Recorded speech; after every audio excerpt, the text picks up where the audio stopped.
पराठा आज कैसे हैं आप लोग। आई होप आप सभी अच्छे होंगे, स्वस्थ होंगे, मेरे स्टोरी लाइन को एंजॉय कर रहे होंगे। तो जो कोई भी मेरे चैनल पे न्यू आ रहे हैं, प्लीज़ मेरे चैनल को, इस हिस्टोरिकल वाले फैन फिक्शन को प्लीज़ यार आप लोग सब्सक्राइब करो। इतने सारे लोग देखते हो पर सब्सक्राइब कोई नहीं करते हो, क्या कोई प्रॉब्लम है?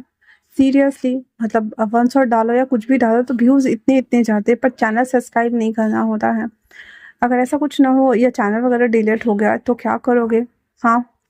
और अगर आप लोग को स्टोरी लाइन पसंद आती है तो प्लीज़ मुझे कमेंट्स करके ज़रूर बताना। जो कि हमने पिछले पार्ट में देखा था कि जो डार्क रेलम का वांगजी और विंग था, उनकी सोल ख़त्म हो चुकी थी और उनकी बॉडी तो बहुत पहले ही विंग के मॉम ने और जियांगशिंग की मॉम ने मार डाला था और बस उनकी सोल बची थी। और आफ्टर ऑल सोल भी उनकी ब्रेक हो जाती है, टूट जाती है, मतलब कि एक रेलम से उनकी सोल गायब हो चुकी थी। मल्टीवर्स यूनिवर्स का कॉन्सेप्ट हमेशा से रहा था और अभी जो हमारे पीकॉक क्लैन और फोनिक्स क्लैन के जो राजकुमार थे, ये उनमें से एक उदाहरण थे। और भी पहले हमारा विंग पैरेलल वर्ल्ड की यात्रा करके आ चुका था एक नोवेल बुक डाइटी मास्टर के हेल्प के जरिए। तो हम आगे चलते हैं, जहाँ पे हमने देखा था कि विंग को हट हीट आई हुई थी और हमारा वांगजी उसको ऐसी हालत में, मतलब उसकी आवाज़ें सुनता है और पर्दे के पास से ही खड़ा होकर देखता है कि इसकी बॉडी पूरी ऐंठ रही थी। वो वहाँ से बाहर आ जाता है, जहाँ पे लैंसेजन उसे बताते भी है कि तुम उसकी मदद करो जा करके, लेकिन लैंसर कुछ भी नहीं सुनता है और वो हीलर को पास चला जाता है, या तो मेडिसिन दे दे या फिर वो उनके साथ आकर के विंग का चेकअप कर ले। लैंसेजन कहते हैं ये इतनी आसानी से नहीं मानेगा, मुझे कुछ ना कुछ करना ही होगा, और इतना बोल करके लैंसेजन वहाँ से चले जाते हैं। अब हमारा जो बाकी सबको तो पता ही था कि लैनजैन हमारे विंग का अल्फा है, तो हीलर भी बस दवाई देते हैं और कहते हैं आप जाकर उन्हें खिला दीजिए। बेचारा हमारा लैनजैन, उसे कुछ समझ नहीं आ रहा था, फिर भी वो अंदर आता है, जहाँ पे देखता है कि विंग बहुत छटपटा रहा था, अपनी हाथ को आगे बढ़ाते हुए उस पर्दे के बीच से, और कहता है ये दवाई लो और खा लो, ठीक है ना, तुम ठीक हो जाओगे। इस पे लानजान कहता है मुझसे, विंग विंग विंग कहता है मुझसे नहीं होगा, प्लीज़ आप मुझे खिला दो ना। बेचारा हमारा लानजान ना चाहते हुए भी अपना सर नीचे गिरा करके अंदर आता है, पानी लेता है एक प्याला में और उसको वो दवाई खिलाता है। तो उसे पता चलता है कि ओ एम जी, विंग की बॉडी इतनी हीटअप हो रही थी कि उसे समझ नहीं आ रहा था, बिल्कुल भी नहीं आ रहा था। दवाई खिलाने के बाद जैसे ही हमारा जो विंग था उसको लिटा रहा था लानजान, लेकिन विंग क्या करता है कि लानजान के हाथों को हटा करके उसके गले से लग जाता है, अपनी गर्म सांसों को उसके नेक पे छोड़ रहा होता है। अभी तक हमारे लानजान ने, ऐसा नहीं था कि उसके ऊपर विंग के फेरोमोन्स असर नहीं कर रहे थे, उसके सारे फेरोमोन्स का असर लानवांग जी के ऊपर बहुत अच्छे तरीके से हो रहा था। और ये फर्स्ट टाइम था जब वो विंग को इस तरह से फील कर रहा था, और ये फर्स्ट टाइम था जब वो दोनों करीब आए थे। पहले का तो ना विंग को याद था ना ही हमारे वांग जी को याद था।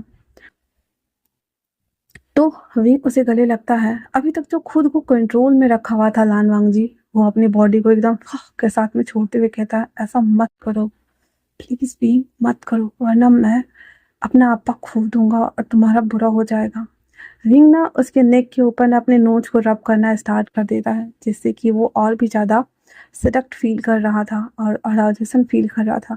हमारे विंग के हाथ ना उसके बैक स्ट्रोप से होते हुए उसके थाई तक आ चुके थे, और हमारा विंग उसके थाइस को बहुत बुरी तरीके से ग्रैब करते हुए कहता है Lanja, help me please, please Lanja, help me. और इतना बोलकर वो बैक कर रहा था। जी कहता है ऐसा नहीं हो सकता है, हम अल्फा ओमेगा पार्टनर्स नहीं हैं, तो तुम मुझे ऐसे नहीं बोल सकते हो। इतना बोल करके वांग जी उठ के खड़ा हो जाता है और वहां से जाने को होता है, तो लंजन उसकी हाथ पकड़ लेता है और वांग जी उसकी तरफ देखता है, जहाँ पे हमारा विंग एकदम प्लीडेड आइज के साथ में उसे देख रहा था, मानो कहना चाह रहा हो मेरी मदद कर दो प्लीज।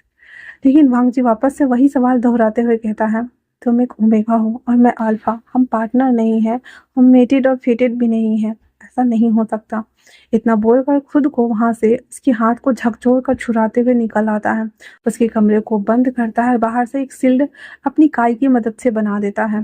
हालांकि हमारी जो वांगजी की काय पावर ज़्यादा थी नहीं और ची पावर भी उसकी ज़्यादा एक्टिव नहीं थी, क्योंकि गोल्डन कोड अभी स्टेबल होना स्टार्ट ही हुआ था। फिर भी अपनी प्यूरी ची और काय दोनों पावर्स को इमर्ज करके एक शील्ड बनाता है और वहाँ से वो अपने कमरे में आ जाता है। आने के बाद वो इधर से उधर चक्कर काट रहा था, क्योंकि रह रह के वांगजी के सामने वही दृश्य आ रहे थे, जहाँ पे विंग ने वांगजी को गले लगाया और किस तरह से वो उसे 3D राइज के साथ में बोल रहा था उसकी मदद करने के लिए, और बस वही सब। भांग जी लेट तो जाता है पर उसे नींद नहीं आ रही थी और न ही उसकी आंख बंद किया था। वो अपनी आंखों को जैसे ही बंद करता है उसे विंग की कराने की वॉइस वहां तक आ रही थी। हालांकि वो पूरा सिल्ड पैक था लेकिन था तो वांग जी की शक्ति ही ना, जो कि वांग जी फील कर पा रहा था, सुन पा रहा था कि विंग कितना छटपटा रहा है, दर्द से तड़प रहा है। अब लगभग आधी रात का टाइम हो चुका था और अभी तक वांग जी सोया नहीं था। एक पहर बीत गया था जितनी देर की रट होती है वो। वांग जी चुपके से उतनी रात को उसके कमरे में आता है, एक बकेट में पानी डालता है, एक टॉवल लेकर के विंग के कपड़े को वो नहीं खोलता है, जैसे स्लीव्स को मोड़ते हैं ना फोल्ड कर करके, वैसे मोड़ करके उसके हाथ को और उसके पैरों को वो सबको पोंछ देता है, उसके गले को, उसके फेस को, और उसके ऊपर कंबल डालते हुए कहता है, सोते हुए कितने शांत स्थिर एक मासूम बच्चे के जैसे लगते हो विंग, जैसे छोटा कोई बाबा हो, पर जब जागते हो तो पूरे क्लान में तहलका मचा देते हो। तुम्हें नहीं लगता कि तुम आग के साथ खेल रहे हो? हाँ। और इतना बोल करके और वो वहां से उसको थोड़ी देर देख करके फिर चला आता है। अगले दिन सुबह विंग, जो कि अपने हीट में होने के कारण आराम से पीसफुली सो रहा था, आधी रात के बाद उसे नींद आई थी, तो लैंसिजन उसे नहीं उठाते हैं और वो वांग जी से मिलने आते हैं। वांग जी के चेहरे पे थोड़ी सी उदासी, थोड़ी सी परेशानी थी विंग को लेकर के, लेकिन वो अपने चेहरे पे बिना कोई शिकन लाए लैंसिजन से मिलते हैं और कहते हैं कि वो अब ठीक है। लैंसिजन ने तो सवाल भी नहीं किया था लेकिन वांग जी ने आंसर दे दिया था। इस पे हमारा लैंसिजन कहते हैं, वैसे आज अभ्यास क्षेत्र में जाना है या नहीं? वांग जी का मन तो नहीं था जाने का विंग को छोड़ करके, बट अगर वो नहीं जाता तो प्रॉब्लम हो जाती। इस पे हमारे लैंसिजन कहते हैं, कोई ना, उसका भाई उसका ध्यान रख लेगा। वांग जी अचानक से पूछता है, पर वो तो अनाथ है ना? तभी लैंसिजन बातों को संभालते हुए कहते हैं, अब मैडम, आई मीन कि पीकॉक क्लैन की क्यून ने उसे अपना बेटा स्वीकार किया है तो जाहिर सी बात है कि जांग जिंग उनके भाई हुए ना। और इतना बोल करके वो बातों को संभालता है। बेचारा हमारा लैंसिजन फंसते फंसते बचा। फिर वांग जी माइंड नहीं करता, दोनों भाई वहां से चले जाते हैं। उसके जाने के बाद जिया दिया और हमारा जियांग चिंग विंग से मिलने के लिए आता है, जो कि पीसफुली सो रहा था। जिया दिया विंग को देखते हुए कहती है, राजकुमार, आप हमें भी भूल गए? हम तो आपके क्राइम पार्टनर थे ना, पर आप हमें कैसे भूल सकते हैं? सच में आपके बिना ना पैलेस में मन नहीं लगता। सब कुछ सूना सूना, खाली खाली, उदास उदास लगता है, जैसे कि वहां पे बस कोई रहता ही नहीं हो। चिड़ियों की चहचहाने की आवाज भी अब अच्छी नहीं लगती। आपके साथ रहकर जो टाइम बिताया है। वहीं जियांग कहता, उठ जाओ मेरे दोस्त, बहुत लंबा अरसा हो गया है, बस करो, अब लौट आओ हमारे जीवन में, क्योंकि तुम्हारे बिना तो कुछ भी अच्छा नहीं लगता। हम यहाँ पे भी तहलका मचाएंगे ना, उठ जाओ मेरे दोस्त। और इतना बोलकर उसका हाथ पकड़े हुए था, लेकिन विंग तो सो रहा था ना। एक डेढ़ घंटे के बाद जब विंग की नींद खुलती है तब तक जिया तिया ने किचन में जा करके और उसके लिए अच्छा अच्छा खाना पका के और जो उसको पसंद था रोस्टेड वगैरह वो सब ला करके और उसको परोस देती है। विंग जब अपने सामने इतने सारे खाने को देखता है वो चहकते हुए उतर के आता है और कहता है, ये सब मेरे लिए है? जिया तिया कहती है, हाँ राजकुमार। फिर वो जियांगशिंग को देखती है जो कि आंख रोल करके देख रहा था। फिर जिया तिया कहते, मतलब कि आप खाइए मास्टर वे। तो वो कहता, मुझे प्रिंस मत बुलाओ, पता नहीं क्यों अजीब लगता है, मैं प्रिंस थोड़ी ना हूँ, मुझे बस नाम दिया गया है ना उनका, बस बात खत्म। तो जिया तिया कहती है, हाँ हाँ, वही वही।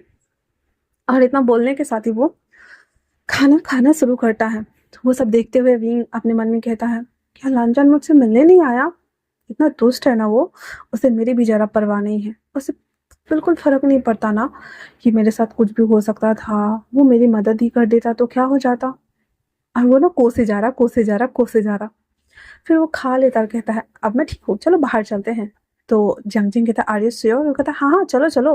और इतना बोल करके वो सब बाहर आते हैं। और आते हैं तो जहाँ पे लैंड किरण सभी बच्चों को बोल रहे थे कि पेयरिंग में एक जोड़ा बनाओ। तो हमारा विंग ना उछलते कूदते लांजान के बगल में जाके खड़ा हो जाता है और हमारा जो जियांगचिंग था वो वहीं पे रह जाता है। तो लैंसिजन कहते हैं, मैं भी पार्टिसिपेट कर रहा हूँ, तो आओगे क्या? तो जियांगचिंग कहता है, मैं आऊंगा। और फिर वो जियांगचिंग के बगल में जाके खड़ा हो जाता है। उसके बाद लैंड किरण कहते हैं, तुम लोग पेयरिंग कपल बनाओगे और खाना बना के हम लोग को पाकशाला में दिखाओगे कि खाना कैसे बनाया जाता है। विंग कहता है, मुझे खाना बनाना नहीं आता। इस पे लांजान कहता है, मैं बना लूंगा। तो वो कहता है, तुमने कब सीखा? तुम्हें तो खाना बनाना आता ही नहीं है। कहता, हम दोनों मिलके बना लेंगे कुछ भी। कहता, ओके। फिर विंग कहता अपने मन में, अच्छा, पर मुझे तो चिकन पसंद है। फिर कहता ठीक है। फिर वो लोग जब जा रहे होते हैं तो वो सोच रहा होता है, तो वांग जी कहता है तो क्या सोचा तुमने? विंग उछलते हुए कहता मैं चिकन पकाऊंगा। कहता हाँ, फिर से चिकन? कहता हाँ हाँ चलो पकड़ते हैं चिकन को हम, ठीक है ना? तो कहता है बिल्कुल भी नहीं, मैं चिकन तो बिल्कुल भी नहीं पकाने वाला, यहाँ पे चिकन बैन है। कहता है मैंने खाया आज सुबह में भी। क्या बैन है? कुछ भी बैन नहीं है। और इतना बिल्कुल उसको खींच के पहाड़ी की तरफ लाता है। और ये एक पीकॉक क्लान था, तो यहाँ फोनिक्स क्लान था, तो यहाँ पे जानवर, भेड़, बकरी, कुत्ते, बिल्ली सारे चीज रहते थे, ऐसा नहीं है। वो आता है और पहाड़ी की तरफ ना, जहाँ बारह होते थे ना, उस तरफ चला आता है। और वहाँ पे आकर के ना ढूंढना शुरू करता है कहीं तो मिल जाए। हालांकि बहुत मशक्कत करने के बाद उसे एक मुर्गा मिल गया था। और वो कहता वो रहा। और वो उसके पीछे पीछे दोनों भागने को होते हैं, बीम बुम से गिरता है पेट के बल, और उसके नाक में चोट लगता है। कहता है मुझे लग गई। और ऐसे करके वो पकड़ रहे होते हैं। ना ना चाहते हुए भी लानवांग जी को भी उसके पीछे आना पड़ता है, और वो दोनों भी पकड़ रहे थे। पर मुर्गा था कि बड़ा तेज था, बहुत ढीठ, उड़ते उड़ते क्लान के अंदर भी आ गया था। और वो दोनों मतलब उस को पीछे भाग रहे होते हैं। और विंग और वांग जी दोनों उस मुर्गा पकड़ने के चक्कर में एक दूसरे से हमेशा टक्कर खा के गिर जा रहे थे। किसी के कमर में चोट लग रहा था, किसी के नाक में लग रहा था, किसी के माथे में लग रहा था। और वो मुर्गा पूरा क्लान का चक्कर कटवा दिया हुआ था। अब वो मुर्गा भागते भागते आता है लैन किरण के घर के सामने। और वो कहता है नहीं, अंकल के सामने तो बिल्कुल भी नहीं। हे वापस चलो चिकन, वापस चलो तुम। और ऐसे बोल कर उसको शू शू कर रहा होता है, पर चिकन कहाँ सुनने वाला था। वो उड़ कर अंदर चला जाता है। विंग और वांग जी कहता है बिल्कुल नहीं, और पकड़ो। ऐसा बोलने के चक्कर में दोनों एकदम जोर से दौड़ के भागते हैं ना, सीधे दोनों सीधे मुर्गा पकड़ने के चक्कर में सीधे धड़ाम से, जहाँ पे अंकल किरण ना बात कर रहे होते हैं चेंगो जून से कि गोगा ऐसे ऐसी बात है। तो दोनों भाई होते हैं उस समय, और वो दोनों सीधे आके सीधे मतलब वो होते सत सत दंडवत प्रणाम अवस्था में पहुंच गए थे वो दोनों। तो वैसे देख करके दोनों खड़े हो जाते रहे, यहाँ क्या कर रहे हो? तभी मुर्गा बोलता है cock cock cock cock cock cock. उसकी वॉइस सुन करके लैन किरण कहता है यहाँ पे चिकन कहाँ से आया? विंग और वांग जी दोनों खड़े हो जाते हैं, और विंग चहकते हुए कहता मैं चिकन पकाने वाला था। लैन किरण कहता कमबख्त लड़के, तुम चिकन पकाने वाले हो? यहाँ चिकन बैंड है। कहता है काय का बैंड है? फोनिक्स क्लैन वाले क्या चिकन नहीं खाते? क्या आप लोग घास फूस खा के रहते हो? तो ऐसा मत कहो, मुझसे नहीं होएगा। और इतना बोलकर वो उसको पकड़ना शुरू। अब भाई साहब पर्दे जितने थे उस कमरे में सारे खोल दिए विंग ने। हमारा वांग जी चुपचाप खड़ा होकर के सबकी नौटंकी देख रहा। और उसके अंकल तो जले हुए कोयले बने जा रहे थे, और उसके फादर को इतनी हंसी आ रही थी कि विंग पूरे राउंड राउंड चक्कर मार रहा था उस मुर्गा के चक्कर में, लेकिन मुर्गा पकड़ में नहीं आया। और फिर वो आखिरकार मुर्गा बाहर ही भाग गया। और जब विंग कहता है चलो भी, और उसके हाथ को खींच कर लेके भाग रहा होता है, तो वांग जी बस अपने हाथ को देख रहा होता है, जो कि विंग उसको खींच के लेके जा रहा होता है। और फिर विंग को देख रहा होता है। चेंगोजिन और लैन किरण भी उन लोगों को देख रहे होते बाहर आकर के। चेंगोजिन तो अपने नहीं, लैन किरण तो अपनी दाढ़ी सलाते हुए गुस्सा कर रहे थे, लेकिन चेंगोजिन कहते हैं क्या तुम्हें कुछ दिख रहा है? किरण कहता है हाँ, वो लोग मुर्गा के पीछे जा रहे हैं। कहता है नहीं, इन दोनों की केमिस्ट्री तो देखो। ना चाहते हुए भी वांग जी उसकी हेल्प कर रहा है। हाँ, अच्छा है। और वो एंजॉय कर रहे होते हैं, और वांग जी तो कुछ नहीं कर रहा, वो बस विंग को देख रहा, अपने हाथ को देख रहा और भागे जा रहा। जियांग चिंग, लैन सिजिन, सारे क्लैन के लोग एक साइड खड़े हो गए थे, और विंग ना उस मुर्गे की तरफ भागते हुए कहता वो रहा वो रहा वो रहा वो रहा। और वो मुर्गा उड़ के भागे जा रहा था। और हमारा जियांग चिंग सीचन से कहता है कुछ दिखा तुम्हें? कहता दिख रहा है मुझे। क्या हो रहा है? सो मेरा भाई प्यार में पड़ रहा है। उस पे कहता है और मेरा भाई बिल्कुल नहीं पड़ रहा है। और ऐसा बोलकर दोनों एक दूसरे को देख रहे थे। कहते चले इस मुर्गा का हम कांड करके आते हैं। और वो लोग भी पीछे आते हैं, जहाँ पे मुर्गा उड़ते उड़ते जियातिया के पास आ जाती है। जियातिया उस मुर्गा को उठा लेती है और बड़े प्यार से उसको सहला रही होती है। तो विंग कहता है हाँ तुम दोनों अच्छा किया, हम इसे पकड़ने वाले हैं, हम इसको पकाने वाले हैं। जियातिया कहते बस इतनी बात? वो मुर्गा के गर्दन को तोड़ देती है। बेचारा मुर्गा टे बोल गया। विंग कहता है तुम दोनों कमाल हो, और थम्स अप दिखाता और कहता है मुझे दौड़ा दिया इसने, अब मुझे धक्का दिया, मुझे पानी चाहिए, पानी पानी पानी। वांग जी आती आ जांग तेंग सब भागते पानी लेने के लिए, सारे लेके प्रेजेंट। विंग कहता है शुक्रिया, पर किसी एक का ही पीऊंगा। वो वांग जी का लेकर के पी जाता है। वांग जी बड़ा खुश, हाय हाय मेरा पिया मेरा पिया। उसके बाद वो लोग कहते हैं तो विंग कहता है मुझे ना बनाना सिखाओ, मैं कैसे बनाऊँ? जियातिया कहती हम बना देंगे, आप रहने दीजिए। कहता नहीं नहीं मैं बनाऊंगा और हम लांचन बनाएंगे। कहता ठीक है। फिर वो दोनों किचन एरिया में आते हैं। तब तक हमारा जियांग चिंग लोग भी सब भी चला गया हुआ था। अब हमारा विंग पूरा कपड़ा को हाथों को ऐसे मोड़ लिया हुआ था। जियांग चिंग और लैन सिचन सब्जी वगैरह कट कर रहे थे साथ में, और हमारा वांग जी विंग के पीछे खड़ा था, जहाँ पे हमारा विंग ना बड़ा मुश्किल से मतलब गर्दन को उफ अरे यार ऐसे करके ना उस मुर्गा को ना गर्म पानी में डाल रहा था। कहता ये मर जाएगा तो कैसा लगेगा, अरे ऐसे पकाते हैं क्या? और जैसे जैसे करके सीधे गर्म पानी में दबा डाल दिया। वांग जी कहता है, हे तुम्हारी जल जाएगी हाथ। फिर वांग जी उसके हाथ को देखता है जो कि थोड़ा सा पड़ गया था गर्म पानी। कहता है ठीक है, कहता हाँ हाँ ठीक है ठीक है। वो फूक करके फूक रहा होता है। उसके बाद जब वो होता है ना पूरा, उसके बाद कहता है इसको पूरा कैसे छिलना है। वो कहता हाँ हाँ छिलना होगा तभी तो होगा। कहता सच में मुझे नहीं पता था ये ऐसे होता है। फिर वांग जी कहता है मुझसे नहीं होगा मुझसे नहीं होगा, और इतना बोल के वो मुड़ जाता है। विंग कहता है पर मैं अकेले थोड़ी पकाऊंगा। और इतना निकाल करके फिर उसको निकाल करके वो पूरा छिल छाल करके फिर उसको रोस्ट करने के लिए डालता है। और कहता है अब मैं इसको पूरा कट-वट मारूँगा। और रोस्ट करने के बाद फिर उसको चीरा मारता है, जिया-तिया बता रही थी। और उसके बाद फिर अंदर बहुत सारे कॉर्न्स, मसाले, सब्ज़ी वगैरह फुल करके और फिर उसको केले के पत्ते में लपेट करके फिर से उसको फ्राई करना स्टार्ट करता है। उसकी स्मेल से तो आधे स्टूडेंट भाग गए थे। अरविंद बड़ा मज़े से उसको पका रहा था, कहता आज तो मैं मज़े से खाऊँगा। फिर लाल सचिन आते हुए कहते क्या मुझे भी मिलेगा? इस पे वांग जी और जियांग शी दोनों हाँ करके देख रहा था। तो लाल सचिन कहता मैं बाहर जाता हूँ तो मैं खाता हूँ, इसमें क्या है? और वांग जी मतलब कहना चाह रहे हो गगा सच में? वो कहता मैं हेल्प कर दूं। फिर जियांग कहता पार्टिसिपेट को चेंज नहीं होना है, उन्हें खुद पकाना होगा। वैसे भी इस मुर्गा ने बहुत कांड किया है आज। और इतना बोलकर फिर वो लोग सब्जी पकाने लगते हैं। और हमारा विंग और वांग जी वहाँ खड़े थे।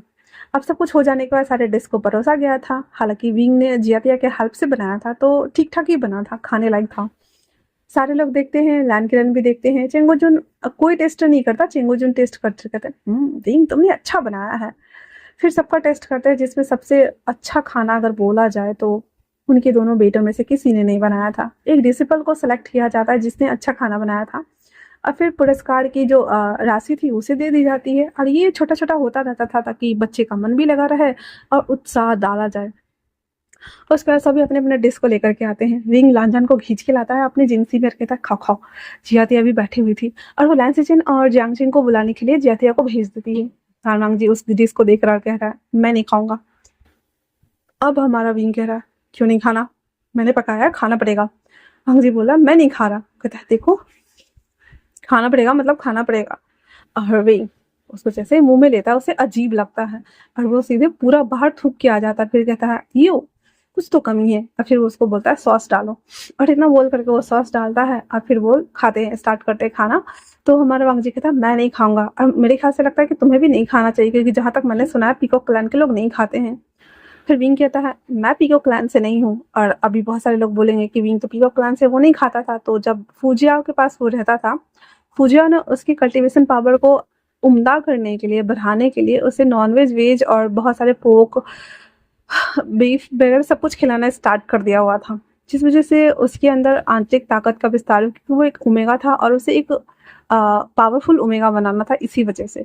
तो विंग खाता था और अभी तो उसे पता नहीं है कि वो पीकॉक क्लैन का प्रिंस है। विंग कहता मैं खाता हूँ, मैं कोई प्रिंस नहीं हूँ। फिर न चाहते हुए विंग खा रहा होता है। लैन सिचन भी आगे होते हैं और वो अपनी जो बनाई हुई थी सब्जी थी वो वांग जी के सामने प्लेस करते हुए कहता है वांग जी ये खाओ तुम। फिर जियांगचिंग भी वही सब्जी खाता है और हमारे लैन सिचन और विंग की जोड़ी मिल करके उस मटन का, चिकन का वो चिकन फ्राई करते हैं। जियातिया को भी देते हैं खाने के लिए, और जियातिया भी एक फेरी थी ना और ऊपर से एक बटरफ्लाई थी, तो वो दोनों खा लेती है। तो आज के लिए इतना ही। कैसा लगा आप लोगों को ये पार्ट मुझे कमेंट करके ज़रूर बता देना। तब तक के लिए थैंक्स फॉर वॉचिंग।